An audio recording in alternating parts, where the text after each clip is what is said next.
Muito bom dia para você que está aqui, ó, ligadinho na TV Mar. Seja muito bem-vindo. Estamos começando agora mais um programa bem assim. Que coisa boa é ter você aí do outro lado da telinha. Se liga só, hoje aqui no programa nós vamos falar sobre como lidar com o medo dos filhos. Pois é, viu?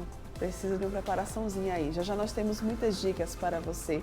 Também vamos falar ainda sobre nutrição oncológica e sobre o Dia do Diabetes, que é comemorado amanhã. Muita coisa boa e eu conto com você, então não sai daí, porque o Bem Assim está começando agora.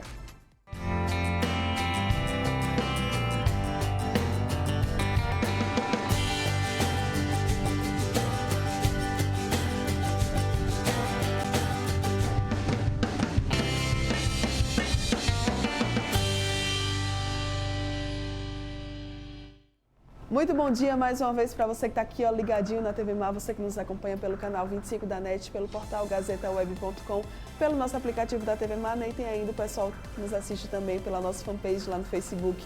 Muito obrigada pelo carinho, pela companhia de cada um de vocês. Lembrando sempre das nossas redes sociais, não esquece, estamos lá no Instagram, no YouTube, no Facebook e também no Twitter, TV Mar Canal 25, e facinho você vai conseguir nos encontrar os nossos perfis nessas plataformas.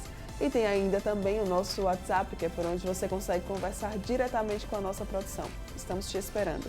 Seguinte, todo mundo tem medo de alguma coisa, né, gente? Mas como é que os pais eles devem tratar o medo dos filhos? Esse é o nosso papo agora aqui no estúdio com a psicóloga Rosângela Lima. Muito bom dia, seja muito bem-vinda. Ô, querida, assim. muito prazer. Obrigada pela presença. Bom dia a todos, bom dia a você também. Então, de fato, como você começou muito bem, todos nós temos medo de algo, né? Sim. E há várias pesquisas sobre isso que falam sobre essa questão do medo. O medo ele pode vir já com você enquanto inato, né? Sim. Tem alguns medos que são tratados como reações primárias, que é o medo de algo que você ainda desconhece, mas que de algum modo assustador traz. Por exemplo, a criança, ela está lá no conforto, no ventre, e ela nunca ouviu barulhos tão fortes. Então ela sai daquele ambiente gostoso e escuta um grito, escuta algo que seja ameaçador. Isso é uma reação primária. Entretanto, a maioria dos medos nossos são aprendidos. E aí onde a família, a escola, os pais principalmente, né, que estão com aquela criança o tempo todo, tem que prestar atenção nas próprias reações, no modo de lidar com esse medo, né? Porque como é aprendido, a criança aprende. Ela dá conotação ao medo de acordo com o que ela sente do ambiente. Tá. Então é normal ter medo, Rosângela? Sim. E quando que passa a não ser normal esse medo que a gente sente? Como eu falei, como é uma emoção primária, uma reação natural, o medo faz parte exatamente da defesa. Sim. Então é importante que a criança tenha medo de algumas coisas para que ela possa construir-se, né? Por exemplo, a criança vai atravessar uma rua. É importante que ela perceba que ali ela corre riscos. E aí a família aprende, dá regras para que ela se discipline. E ela, por ter medo de perder a vida ou de ter algum acidente, ela começa então a ter comportamentos protetivos. É importante que a família explique o medo que ela tenha de predadores, né? De animais peçonhentos, ou que exista alguma situação, como a gente explica?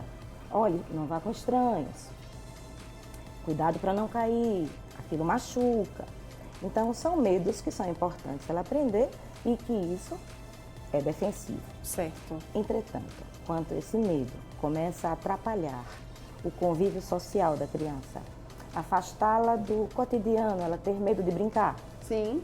Ela ter medo de ir num escorrega sozinha, né? Ela ter medo e isso atrapalhar de ir à escola, de fazer o cotidiano dela. Então esse medo, ele precisa ser prestado atenção, dada a devida atenção pelos pais e pela família, né? Como é que os pais eles devem lidar com esse medo? Tem muitos pais que inconscientemente acabam até trabalhando com enfrentamento, né? Isso. E aí isso pode trazer alguma consequência psicológica para a criança? Olha, Mara, o enfrentamento é necessário. É necessário. Os pais, ou a família, ou a escola, são as referências para essa criança. Só que o enfrentamento não pode ser a grosso modo, tem que ser gradual, ele precisa ser gradativo. Então, A brincadeira de jogar uma criança na piscina é horrível. Pode ser totalmente traumático para crianças e para adultos, né? Sim. Porque, na verdade, o medo é algo que está conosco e a gente vai administrando socialmente esse medo. Pelo menos é esperado que a gente administre socialmente esse medo. Então, qual é o papel da família ou dos pais, da escola? Estar atento a esse medo. Não pode ignorar esse medo. Não pode achar que porque a criança tem medo, por exemplo, de uma barata, alguém deve brincar e jogar uma barata nela. Não funciona assim. Então, papai e mamãe tem que pegar na mão, ir lá, mostrar, olha, um bichinho desse tamanhinho, vamos matar, vamos tirar daqui, vamos... Então, assim, é um medo, sim, real, mas é algo que você precisa ir enfrentando, não pode ignorar. Por exemplo, é natural uma criança ter medo do escuro? Sim. Ela estava num ambiente sempre claro, alguém com ela a vida toda enquanto infância. Aí ela cresce, passa daquela fase de bebê, vai lá para o quartinho dela. Escureceu. Tem pais que, por não saberem lidar, apagam a luz, tiram o abajur para ela enfrentar sozinha. Não se faz isso. O ideal é que você vá fazendo gradualmente. Deixa a porta entreaberta, fique com ela no primeiro instante, tá? Óbvio que é importante que ela faça, porque essa autonomia nos transforma em adultos seguros, tá? Mas também você não pode fazer de modo um enfrentamento, como você trouxe, de modo sem preparação, tá? É importante ter emoção. Precisamos ter afeto. Uhum. A conotação do medo é situacional, é pelo que os outros falam. Então, se alguém diz, olha, ali tem um bicho, e bicho para ela é uma coisa ruim, ela vai ficar assustada. Além da fantasia, né? Criança fantasia, ela imagina. Quem já não se pegou olhando para um lugar escuro, imaginando que ali tinha algo errado, tá? Fica, né? Fica na mente. E tratar o medo com humor. O humor é uma forma sadia de tratar, tá? É um modo bom de você brincar com isso, porque quando algo que você coloca humor, já não é tão assustador. Sim, tá? já perde um pouco mais daquele peso. Perde esse valor, né, de assustador. Então, é diferente de bullying. É diferente de ironia, de sarcasmo, né? O humor no sentido de, como fazemos em escolas naturalmente. Vamos dar uma festa de Halloween, que foi que aconteceu muito agora nas escolas, esse mês, né, de 30 de outubro aí. Vamos ver quem são esses bonecos, como é que a gente se veste, o que é essa aranha?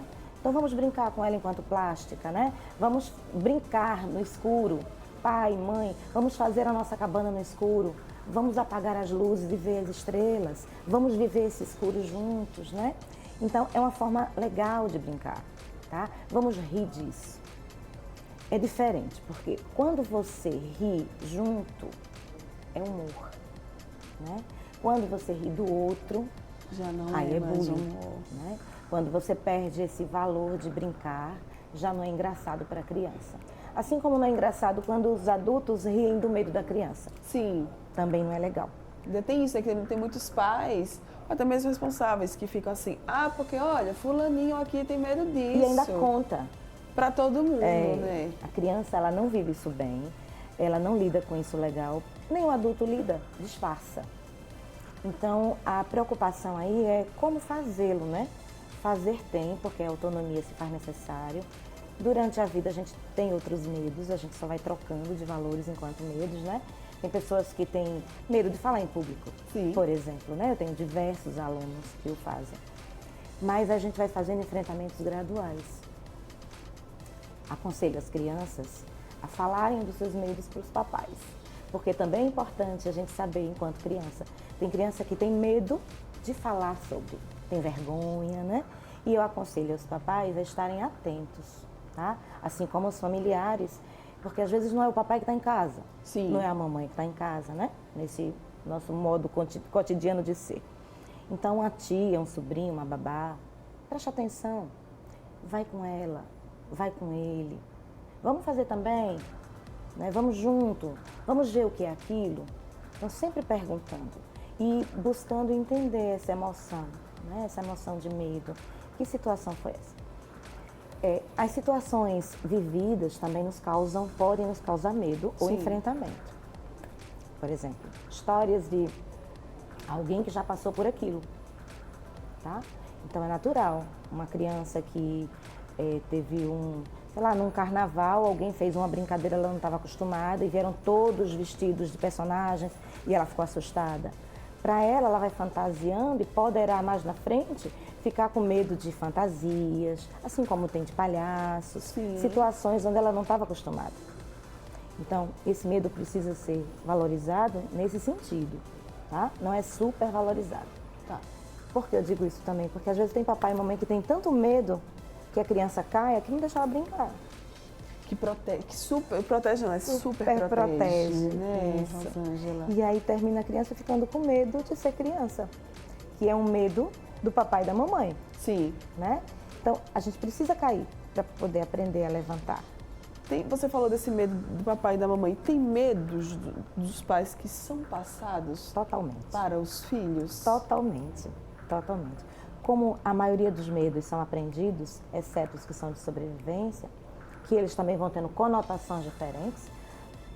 Então, por exemplo, o medo da mamãe ou do papai, vamos para a mamãe, né? Está em casa e tem medo de uma barata. Muito comum isso. A criança acha aquilo assustador. Aí, na hora que a criança vivencia aquilo, a mamãe tem medo, eu vou ter também, porque é algo que aterroriza o adulto, calcule eu. Pequenininho, né? Pequenininho ali. Então, é muito natural acontecer, tá? É natural a criança ter medo, por exemplo, de falar em público, porque os pais são tímidos. Sim. Ou perguntarem algo, porque falarem na escola, levantarem a mão, discutir, dar uma opinião, porque em casa ela pode ser podada, dizer só fale quando eu mando, não responda, entende? E claro que criança não vem com bula, dá uma dificultada na gente, né? No educar. Mas o pai e a mãe vão aprendendo, tem que estar atento e aprendendo, porque cada criança também tem que ser tratada de um jeito. Sim. Isso também é particular. Não dá para você ter 2, 3 filhos e todos serem iguais, então você não pode ser a mesma pessoa. Tem que estar atento aos medos individuais. O mais velho normalmente tem medos diferentes do caçula, que a maioria das vezes os pais já aprenderam com o primeiro, já aprenderam com o segundo, o terceiro é virado. É verdade. Porque vai por si só, enfrentando. O pai e a mãe já entendeu, olha, ele não, se cair não quebra, então deixa cair. Deixa cair. No primeiro não. No primeiro vai muito aquela proteção. Mas é aprendizagem. Dicas então para os papais quando a gente fala de medo das crianças, como lidar com esses medos? Primeiro, estar atento, prestar atenção, não ignorar, tá? Toda emoção nossa, ela precisa ser valorizada. Nós somos um ser humano em construção o tempo todo. E a criança, ela não é um adulto em miniatura. Sim. Então, ela tem medos diferentes, formas diferentes de lidar. Então, papai e mamãe estejam atentos. Prestem atenção, olhem em que situação seu filho tem medo e enfrentem com ele. Aos pouquinhos, peça para ele falar Sobre o que isso. é. Falar alivia a alma, tratar, ser ouvido, né? Alguém está prestando atenção em você, é fantástico, então é importante. Escola também. Se registrou algum medo além do normal, se a criança está com medo com frequência, ela não consegue fazê-lo sozinha, chama papai e mamãe, busca orientação de um psicólogo quando você não sabe lidar. Tem medos que são comuns. Quando afasta do convívio social, precisa prestar atenção que pode cair aí numa fobia ou ser algo patológico. Muito bem, então fiquem aí bastante atentos aos medos das crianças e busquem sempre a ajuda de um profissional, né, É importante. Rosângela? É importantíssimo. Rosângela faz parte da equipe da Uninasal Maceió e nos deu aqui essa honra de nos dar muitas dicas sobre esse assunto hoje. Muito obrigada. O prazer foi meu, espero ter contribuído e com à Bastante. disposição. Quem quiser mais informações, como é que pode fazer? Acessar lá o Instagram e o site da Uninasal. Isso, pode nos procurar. Temos também o curso de psicologia, onde tem outros profissionais competentes, né, que podem nos ajudar. E me procurar também se precisar. Rosângela Lima Psi, Estou também no Instagram. Muito bem, obrigada, Nada, Joyce. Bom dia. Bom dia. Você que está aqui, ó, ligadinho com a gente, não vai sair daí ainda. Tem muita coisa boa para rolar aqui no programa. Daqui a pouco tô de volta.